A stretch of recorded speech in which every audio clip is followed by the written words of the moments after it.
Hello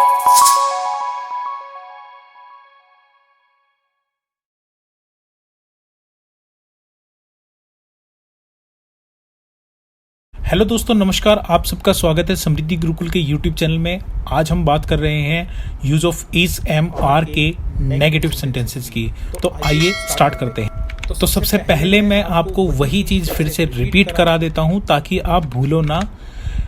पहचान इनकी क्या होती है। जिन वाक्यों के अंत में है, हूँ, हो आदि आता है, he, she, it, name, this, that तथा सिंगुलर नंबर के साथ इज लगाते हैं। You, we, they, these, those तथा प्लूरल नंबर के साथ आर लगाते हैं और आई के साथ एम लगाते हैं। अब इसका जो फॉर्मूला होता है, जैसे मैंने आपको पहले सिखाया था, वो आपको याद होगा। अब इसमें हम नोट ऐड कर देते हैं। Subject plus is am are plus not plus object. यहाँ पे हम इससे जुड़ता एक सेंटेंस लेते हैं। मैं एक अध्यापक नहीं हूँ। मैं एक अध्यापक नहीं हूँ। मैं एक ही सेंटेंस को इसलिए बार बार इस्तेमाल कर रहा हूँ जिससे आपको ये आसानी से समझ आ सके। यानी कि आगे जैसे जैसे हम सेंटेंसेस सीखेंगे आपको और ज़्यादा आसानी होती रहेगी। अब इसकी इंग्लिश देखते हैं। I am not a teacher. अब इसे बनाना सीखते हैं। आपको ये समझ आया, फॉर्मूला आपने देखा, सेंटेंस को देखा और इसका जो ट्रांसलेट हुआ उसे भी देखा। Subject plus is am are plus not plus object. मैं एक अध्यापक नहीं हूँ। सबसे पहले हम सब्जेक्ट को लेंगे, उसके बाद हम हेल्पिंग वर्ब यानी कि इज एम आर को लेंगे अकॉर्डिंग टू सब्जेक्ट। तीसरे नंबर पर हम लेंगे नोट को।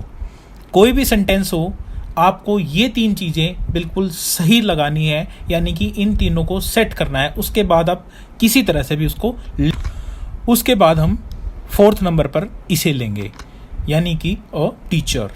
तो दोस्तों, हम इसी प्रकार का एक सेंटेंस और देखते हैं। तुम एक चालक नहीं हो। चालक का मतलब होता है ड्राइवर।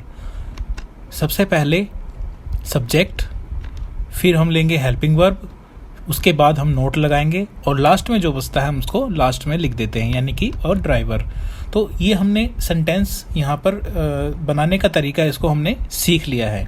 अब मैं आपको कुछ सेंटेंस दे देता हूँ एक्सरसाइज के लिए। इंटेरोगेटिव सेंटेंस सीखेंगे। इसमें आपको ध्यान रखना है कि सबसे पहली चीज़ कि जो वाक्य क्या शब्द से शुरू होते हैं उसे इंटेरोगेटिव कहते हैं। क्या मैं एक अध्यापक हूँ, सबसे पहले यहाँ क्या शब्द आया। तो अब हम इसका फॉर्मूला यहाँ पर देखेंगे, यानी कि यहाँ सिर्फ इतना ही हमें करना है कि जो हेल्पिंग वर्ब होती है वो सबसे पहले लगा दी जाती है। जो हेल्पिंग वर्ब होगी वो सबसे पहले लगा दी जाएगी और वही आपकी क्या शब्द की, यानी कि क्या जो ये शब्द है इसकी इंग्लिश बन जाएगी। इसको हम किस तरह से बनाएंगे?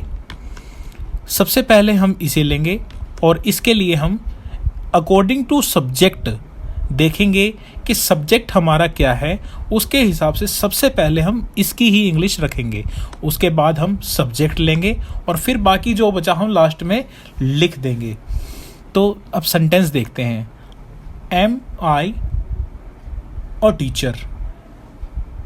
आई के साथ एम लगता है, हमने सबसे पहले एम लिया, उसके बाद सब्जेक्ट हमारा आई है और बाद में बचा हमारा एक अध्यापक यानी कि अ टीचर। इस तरह से आप इसके सेंटेंस बनाएंगे। दोस्तों, इसी से जुड़ता ये दो सेंटेंसेस और मैं आपको यहाँ पर करवा रहा हूँ जिससे आपको क्लियर हो जाएगा। क्या वह तुम्हारी बहन है? Is she your sister? क्या वे यानी क्या वह तुम्हारे पिताजी हैं? Is he your father? तो इसी तरह से ये सेंटेंस होंगे, आप इसको करके देख सकते हैं। अब हम बात करेंगे क्या और नहीं।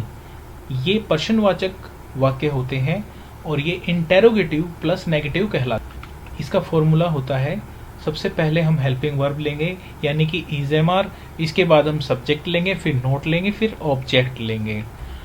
हमने इसी के आधार पर पहले एम लिया, फिर आई लिया, फिर नॉट लिया, फिर अ टीचर लिया, यानी कि सेंटेंस के हिसाब से जो हमारा फॉर्मूला था हमने उसी के हिसाब से इसे बना दिया। अगर दोस्तों आपको ये वीडियो अच्छे लगे तो इन्हें शेयर करें, लाइक करें और सब्सक्राइब करें। Thank you.